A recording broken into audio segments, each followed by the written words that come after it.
धनी मानिसहरू किन धनी हुँदै जान्छन् र गरिबहरू अझै किन गरिब? यो प्रश्नको उत्तर अब धेरै टाढा छैन। नमस्कार, म अजित राजवंशी र तपाईँलाई स्वागत गर्दछु हाम्रो नयाँ भिडियोमा, जहाँ हामी एक प्रसिद्ध पुस्तक रिच ड्याड पुअर ड्याडको बारेमा चर्चा गर्नेछौँ। यस पुस्तकका लेखक रोबर्ट कियोसाकीले धन र गरिब बीचको भिन्नता खुलासा गरेका छन्। आजदेखि हामी सुरु गर्दैछौँ रिच ड्याड पुअर ड्याडको डिप नेपाली सिरिज। यो पुस्तकको मेरो सोच बदल्न सिकायो र अब पालो तपाईँको। आज पार्ट 1 मा हामी सिक्नेछौँ धनी र गरिब बीचको मुख्य फरक र भिन्नता, किन धनी अझै धनी हुन्छन् र गरिब अझै गरिब। स्कुलले तपाईँलाई पैसा कमाउन तरिका सिकाउँदैन, त्यसैले धेरै पढे लेखेका मानिसहरू पनि गरिब हुन्छन्। किन थाहा छ? यो किताबका लेखक रोबर्ट कियोसाकीका दुई बुबा थिए।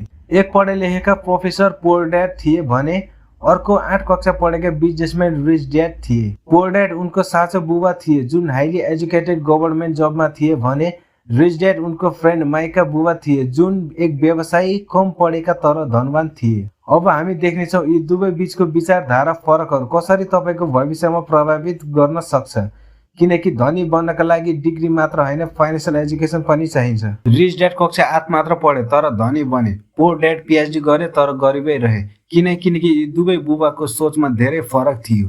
जस्तै रोबर्ट कियोसाकीका पुअर ड्याड भन्थे राम्रोसँग पढ र जागिर खाऊ, तर रिच ड्याड भन्थे विदेश शिक्षा सिक, पैसा चलाउन सिक।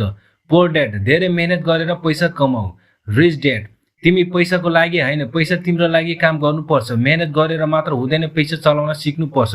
पुअर ड्याड हामी यो किन्न सक्दैनौँ, हामीले यो सोच्नु हुँदैन। तर रिच ड्याड हामी यो कसरी किन्न सक्छौँ, यसको लागि हामीले के गर्नुपर्छ। पुअर ड्याड तलब स्यालेरीमा भर पर्ने। रिच ड्याड जग्गा व्यापार लगानीमा ध्यान दिने। पुअर ड्याड जोखिम लिनु हुँदैन, सुरक्षित रहनु पर्छ। रिच ड्याड जोखिम लिएर काम सिक, असफलता नै सफलताको अनुभव हो। पुअर ड्याड व्यापार जोखिमपूर्ण हुन्छ, रिच ड्याड व्यापार नै सम्पत्तिको मूल स्रोत हो। पुअर ड्याड बचत गरेर पैसा राख, रिच ड्याड पैसालाई लगानी गरेर आम्दानी बढाऊ। यो थियो दुवै बुबाको सोचमा फरक। हामीले अब रिच ड्याडको सोचलाई लिएर अगाडि बढ्नुपर्छ। हामीले गरिब बुबाको सोच अनुसार केवल जागिर खोजेर जीवन बिताउने होइन, धनी बुबाको सोच अपनाएर पैसालाई कसरी काममा लगाउने भन्ने बुझ्नुपर्छ। रिच ड्याडको सोचले तिमीलाई आम मानिसभन्दा फरक बनाउँछ। आजको सिरिजमा हामीले सिक्न सकिन्छ कि स्कुल एजुकेसनले मात्र हामी जिन्दगीभरि पैसाको पछि हिँड्नेछौँ, त्यसैले फाइनेन्सियल एजुकेसन पनि हुन जरुरी छ। यदि तपाईँ पनि धनी बन्ने यात्रा सुरु गर्न चाहनुहुन्छ भने पहिला आफ्नो सोचलाई धनी बनाउनुहोस्, सोचबाट सुरु गर्नुहोस्।